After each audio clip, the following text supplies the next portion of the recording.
No vowel sound. Rest. That's literally what it means. It means rest, right? Imam Muhammad also said it means secrets. It means rest, but it means secrets. Okay? It's the way that I do it. My teachers, I took in 1978, I took Arabic from Dr. Shaker in Detroit, Lansing, Michigan, about 80 miles. I traveled two nights a week, working full time, 2 nights a week to a 2-hour class each night, and went back to work the next morning. Then we taught Arabic on Saturday. I taught the Arabic class on Saturday, so I just rehearsed what he did. So Dr. Shafiq or Imam Muhammad told us to take that class. So we did it for about 2 years. And then I came over here. I worked with Imam Daniel Kareem, so I learned from him. And then 2003 to 2006, Imam W. Muhammad was my teacher. Of course, he was my teacher in the beginning. And many of you in Chicago, you were blessed to be in many, many classes of Imam W. Muhammad. And again, we'll round this up a little bit. But again, I mentioned about anybody can teach you Arabic. And you can walk around. You can speak Arabic. You can read Arabic. You can read the Quran in Arabic. It's the message. Mm-hmm. And Imam Muhammad says for us, the best commentary of the Quran is Yusuf Ali. Mm-hmm. His commentary.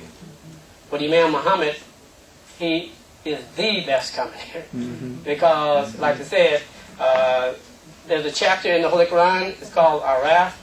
Mm-hmm. That's chapter 7, I believe. It means the heights. And you look it up in the commentary. His commentary, Yusuf Ali commentary, he'll say that Araf means the heights. That's the translation.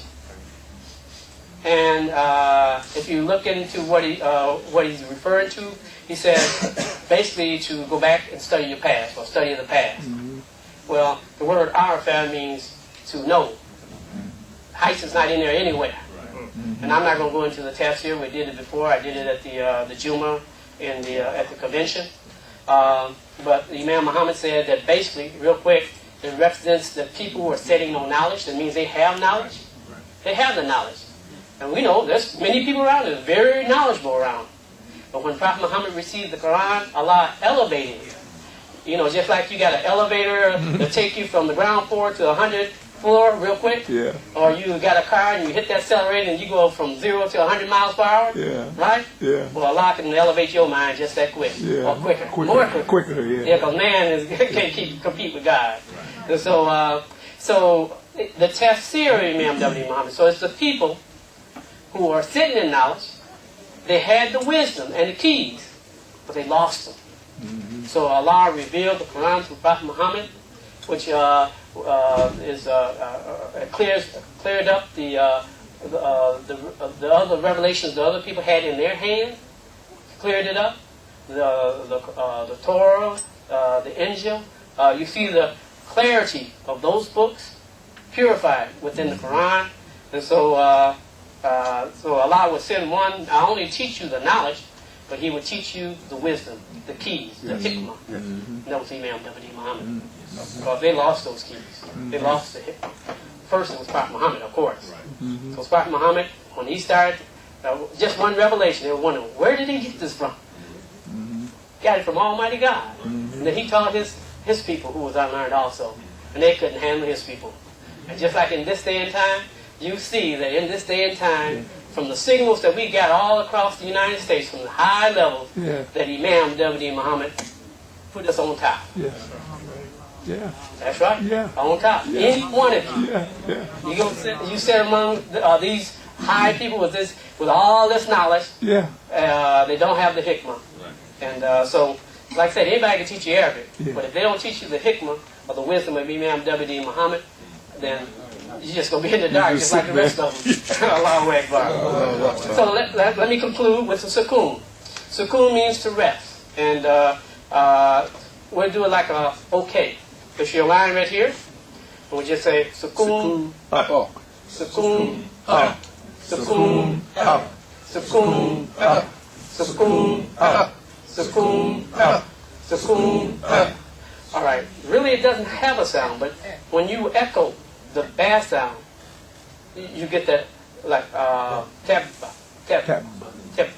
You get that sound, but it really means to rest. So if you have a meme or a M, you mean you rest on it. Like my name is Elam, well I rest on the M, right? Elam. So it's the resting process. It means to rest. So sukoon. Okay. So now we have 4 sounds. We'll go through this exercise. We'll conclude. We'll use one letter of the alphabet. 2 letters of the alphabet, and then we'll conclude this portion of part 1. All right, let's go through fa, ha, a, kaf, ra, e, dam, ma, u. Sukoon, fa, ha, a, kaf, ra, e, dam, ma, u. Sukoon, fa, ha, a, kaf, ra, e, dam, ma, u. Sukoon, fa, ha, a, kaf, ra, e, dam, ma, u. Sukoon, Kasra. Thank you. All right. So this exercise, why am I using that exercise? That's the way I was taught. And I went home at night. I practiced that little exercise, and all of a sudden I was going around. I knew what Faha meant, and Sukoon meant, and so forth. So that's the sound. These sounds, the letters then are like a flute or instrument.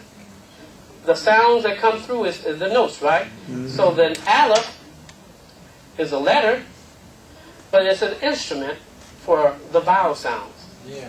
So the aleph, the rule of aleph is that whatever you put over or under it, that's the sound. Mm-hmm. So you had to imagine that it's not there. So if I put this sign under it, what's the sound? E. Very good.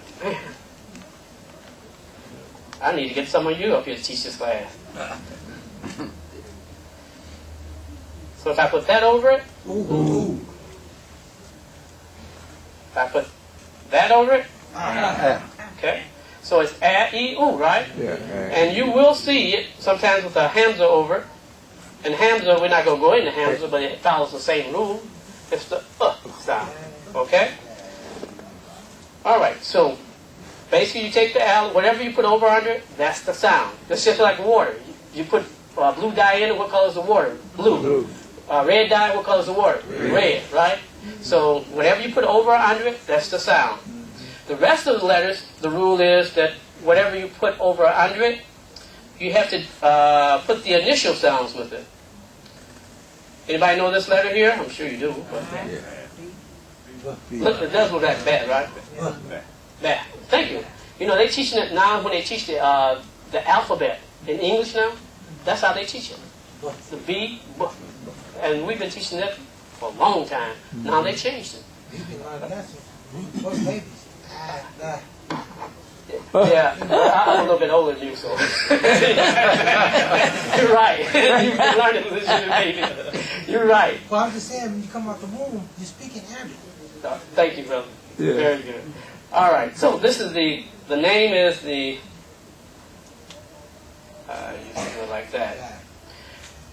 That's the ba, that's the name of it. And all you want is the b sound. The b sound, not b, the b sound. So if I say book, you don't say b-ook, you say book, right? So it's the b sound, the b sound, the b sound. So whatever you put over under it, you take the b, and you add that sound to it. So if I put this under it, it will be book, E, right? And become B. Right? Yes. Okay? Then this over it. Boo. That's boo. And finally, this over it. Ba. Okay, we're going to write a word. It's going to be